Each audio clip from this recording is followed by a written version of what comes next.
Hello, welcome back to my channel. This is Luminescent here with a reading for the new moon in Virgo. We're coming to a culmination of what has taken place since March. Or was it March? The full moon? Yeah, March had the full moon in Virgo. So now we're at the new moon. So it is time to start picking the things that we have been manifesting all year and start to do the groundwork, you know, now that the fall is approaching. During this new moon in Virgo, it's going to be at 25 degrees, so there will be changes in relationships. With the 7 being separation, we can be separating ourselves, from one relationship and starting a new one, or it can be separating ourselves from identities that we were able to relate to that now we just don't, because we found new ways to structure who we are, with the Virgo sun.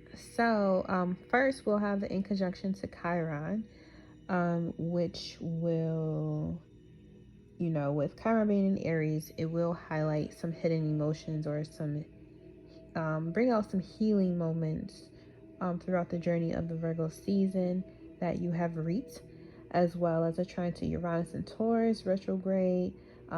This will be a complete upgrade in our awareness of what our journey really means, and having comfort in knowing that the changes that we made or are making are going to fix us into a fool's journey that we actually wanted to be in, or just being comfortable with the fact that we do have some edits to make, and they're able to be long lasting.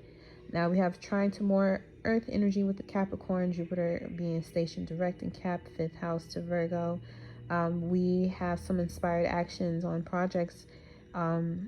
It can be related to children, having fun or parties, just anything from the heart space.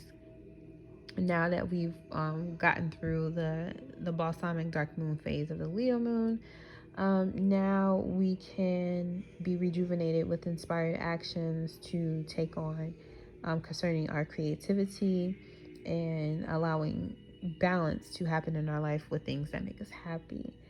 We will have opposition with Neptune retrograde in Pisces, so we start this new beginning off with making choices to, as what spiritual presence do we want to correlate ourselves to? What type of perspective do we want to have on the changes that we are making when it comes to relationships? As you know, Libra is the next season, and Justice ended up at the bottom as well. So with the trine to Saturn and Pluto, it's going to be in between the square with the North Node in Gemini. So not only do we completely get comfortable with the destruction of unhealthy affairs that we've been having, we also have a challenge to understand why certain ties or affairs, or what we have been giving our attention to, has no longer been able to stand next to us in creating a status or the 3D reality we want, whether that be career or whatever. So it can be like you're separating from one job and going to another. It can be like you may have gotten laid off or fired, or the job just the place just completely closed down, and it has to do with a grander scheme that's at play, and trying to find the balance in accepting these changes might be healthier when we direct that frustrating energy into sharing that with our true tribe, our true friends, our true family, and using that inspiration that we get from those conversations, either with ourselves or with others, to go back and think about the things that brought you peace, that brought you happiness, as a youth, in your youth, and creating from that place, versus allowing the destruction of a rebuilding of a closer knit society has, came to be. It's not as bad as it seems. This is a new beginning that's taking place. New moons being new beginnings. So definitely a good time to set intentions for this moon cycle that we are beginning right now. The culmination point will be the full moon in Aries. So now is definitely a good time to, write down some things that you want to alter, change, or expand and grow in for the next, 28 days or so. And, make it a ceremony for yourself to do, each moon cycle, get that love flowing through. So at the bottom, we have forgiveness with the Mystic Oracle deck. And that is being clarified through the Modern Witch Tarot. So, of course, forgiveness comes with compassion and unconditional love, our ability to listen actively, and allowing things that are, just not for us, being comfortable with saying no to that and going in a different direction, Virgo, the Virgin. It has nothing to do with breaking a hymen or having sex. Virginity is absolutely about having the right to choose, having the ability to choose what lifestyle and what routine you want to create for yourself. So if something is just not matching with you, have the strength to say no.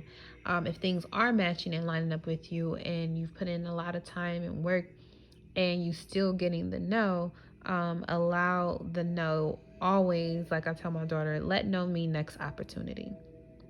Maybe things are not working out right now as you hope, but there will be another opportunity, a next opportunity in the works. So here we have the first here. Okay. So here, starting with the first column, I just had to clarify the majors for this reading. But compassion and unconditional love. Um, this card just talks about us being able to, with an ounce of forgiveness, of course, being able to demonstrate compassion, unconditional love in circumstances and situations where there is very much difficulty in doing that. When things are good and things are great, of course, we are definitely way more willing to show compassion and have love. But, sometimes we need to realign our energy so that we can see things from a higher perspective with understanding and empathy.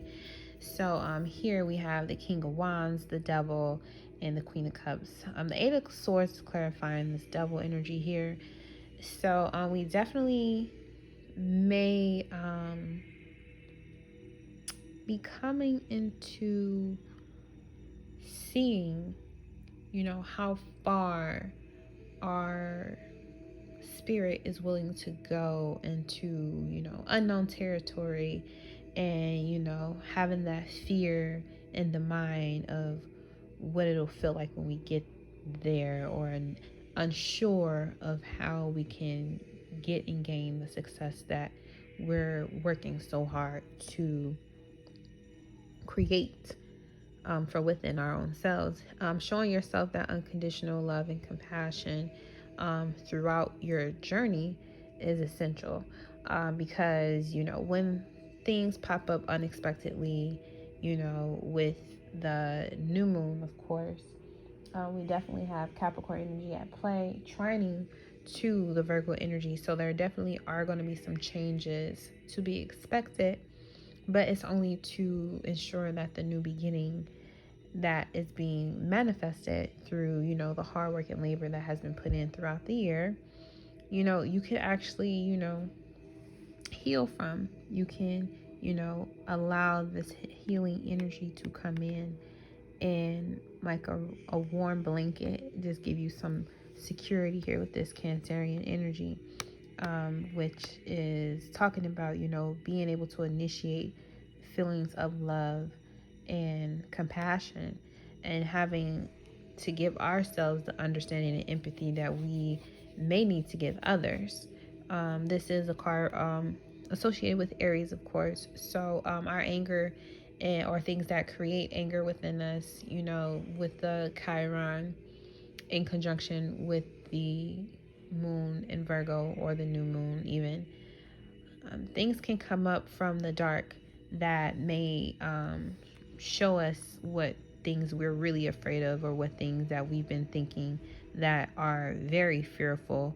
But that's only if we choose to believe in that and not believe in the ability to change the way that we think about the situation. So my favorite card is Listen in that deck. She's so beautiful. I don't know who she is. She's gorgeous. But I love this card. Not because I talk a lot, but because, the one of the biggest things that we, especially now, we want to focus on is listening to what's going on inside of us. There could be an unexpected change that takes place that, completely annihilates, some course of thinking that we were having, whatever ideas we had up in the air. Those are being completely shattered. And we have a sense of knowing exactly, what caused it, or you know, what understanding, because this is representative of the moon, and the moon being in Virgo at this time.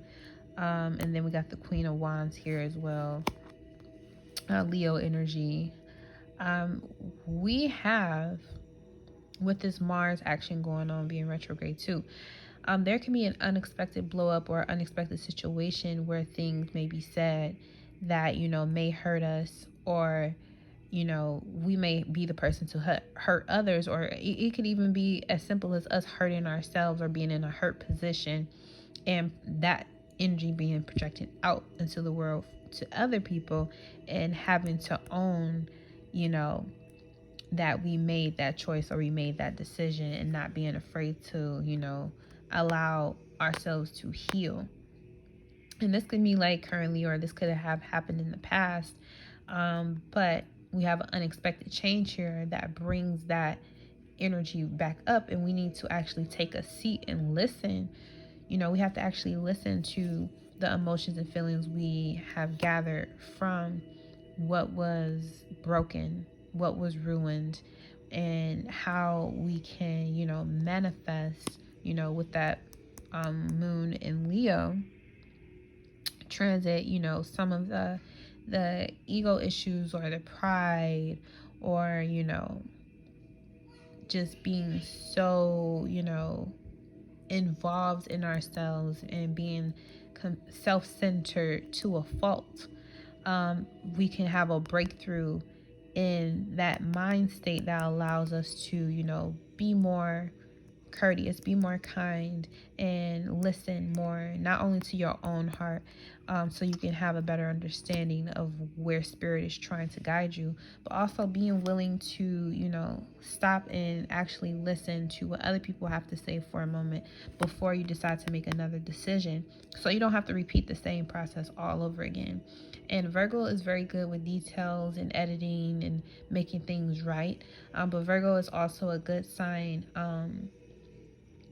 of where even our physical bodies, our personality, with the sun being in Virgo, and the Virgo being in the first house, Virgo risings, your physical body could be trying to tell you something. If you just stop and listen to it. The people in your immediate space might be trying to tell you something if you would just listen to it, and we gain a lot from listening, even if it doesn't have to be, a big dispute or anything like that. It just could be an epiphany, or an awakening to the ways that we used to think that, we knew it was something more to it, we just wasn't fully aware of. But now, during this new moon, and we're setting intentions for things to sprout, and now we get to see that, I didn't understand this before, but now that I've set new intentions and I'm being thorough about what it is that I want to intend to come into fruition, I can see how, one time or another that this, instance took place, or this type of conversation took place, and it completely, gave me opportunity to learn from how I use my tongue, how I use my ability to attract people and energy, and be charismatic, and being more careful with that, and understanding that, in conversations, the best thing you want to do is, listen to spirit, listen to your inner wisdom, and not procrastinate too long on taking action on things that, actually bring you joy, because there were moments, in our lives, especially with what's going on in this year, where we wanted to go after and do things, and we felt like, well, maybe we didn't have the time to really do that, so we just stuck with the old rustle and bustle of what we were taught life is supposed to be. And then boom, we have an unexpected change that now you have to completely rewire what you knew life to be, and allow things to come to you, allow things to swing to the surface that you actually truly have a passion for, and being ready to take action on it. So here, again, we got the no with the Hierophant, the Knight of Pentacles, the methodical, slow, and smart knight. And I think he my boo. Or, well, it's a girl, but, the Knight of Pentacles. But and then the Nine of Wands. This card, when I was shuffling, it was in the deck, like blocking, and I'm like, what is this card that's blocking? And then I flipped over, and it's this, the Wounded Healer. So with the no, of course, it's either, something is just not right, speak up and say no. And you can learn a lot from, talking with other people, sharing your ideas, working together as a community, in a team, speaking up on things that, you don't want, and speaking up when things, may take more time, but, with time comes, more abundance, more health, more wealth, and things will work out fine. There may be a slow start or a slow process in getting things off the ground. However, slow and steady, may very well win the race right now with all this Capricorn energy.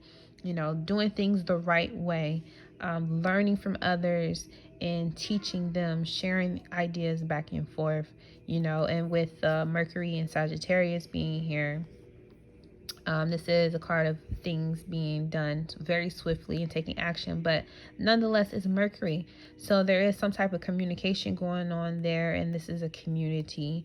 And Virgo is also about, stability, and even creating wealth in some routine or another. Like, maybe there's a new way of going about, again, voicing your ideas that are about longevity with, the Sagittarius and Capricorn energy here. There are different ways that we can learn how to make a new world work better for us, than us trying to, get sucked into, whatever belief system someone is telling us to believe and teaching us is the right way, instead of using our own inner teacher. We all have wisdom within that we can draw from, and it doesn't mean we know everything. It just means that, sometimes we need to take advantage of that next opportunity mindset, and allow things to, be spoken into the existence that you want to create. With those cards came out the Ace and the Two of Wands. So Two of Wands is here again. So we definitely have an opportunity to, make a choice that is different with the Virgo energy here, and the Sag mutable energy. So we may have to make choices that are different from the past, that we can learn from, but we also want to make choices and decisions that are based on what we have already learned from as well, like having that combination there. And Virgo energy again here, we don't have to be in a rush to go off and do things. We definitely want to use a healthy caution when building, and especially if we're relating this to the 25-degree being buckled down to a 7. And 7 is the number of separation and spirituality. The divine is a divine number, most definitely. And sometimes we just need to understand that, with people, especially, physical people, sometimes it's not always exactly like the person we might have an issue with. It just might be whatever spirit they are participating in or with that might be causing us to, take a seat back or be more cautious in how we communicate and deal with them for the long term. And and things again change, things happen, but we want to be very crafty and smart and allow the time that we have to be slow to anger. Taking the opportunity to be slow to anger allows us to be very calculated in the steps that we take further. Setting up that chessboard so, not only are you winning, 18 buckles down to a 9, baby. You can set up the chessboard now that you're aware. You can set up the chessboard to where you win, even if it looks like you're losing. You can still win. You can still come out on top. You can go ahead and, play the game as it's meant to be played. Allowing yourself to see through all of the hesitations and the reluctancies, and I don't even know if that's a word, but I just made it up. Just seeing through all the things that make you pause because of what you've endured in the past, especially with the tower moment here. Being able to still peer through all of the walls and the gates that you have created for yourself, and allowing yourself just one more chance. With the 9, things are coming to an end soon, so allowing yourself one more time or one more chance or one more opportunity with this ace here making 10. Allow yourself to take a methodical perspective on what it is that you really want to go after. This is Mars again. Mars in Aries is home and it's retrograde, and this is for us. Even though we feel the need to really, really take off and just go, go, go, we do want to pause just a bit to be aware of what our intentions are, be aware of what our desires are, and, having that balance in the end. Knowing that there's a new beginning on the horizon, accepting that forgiveness of our past selves and our current selves or others that were attached to the spirit that we were, attached to. And there is an unseen blessing from doing that. So get ready for Libra season. Justice is upon us, and judgment, yeah, Libra again, and Pluto energy. So there's definitely going to be judgment taking place during this next season. So do your best as much as you can to, again, exercise discernment. Be peaceable with yourself, that compassion and unconditional love, listening, and allowing the no's to be next opportunity if it's still not here yet. Or just straight up telling people and places and things, or even yourself, really, no. Say no to fear. Say no to being afraid of things that you truly want to nurture. Don't be afraid to go after what you want, even if it takes you a bit of time. Don't be afraid of whatever past obstacles that may pop up or current obstacles that may pop up. You can still be in control when you make decisions, logical decisions, based off of your true intention. What your heart space is trying to get you to understand, what higher wisdom is trying to get you to see. You can still make healthy choices and decisions based off of what you've learned and what you want to learn. Okay? And that's the reading for the Virgo moon transit. It will be a new moon. So again, set your intentions. Make it known to with your higher self what path you want to take during this moon cycle as we go into fall. The sun is at detriment in Libra, but we're going to work it out. We're going to find our balance, okay? Peace.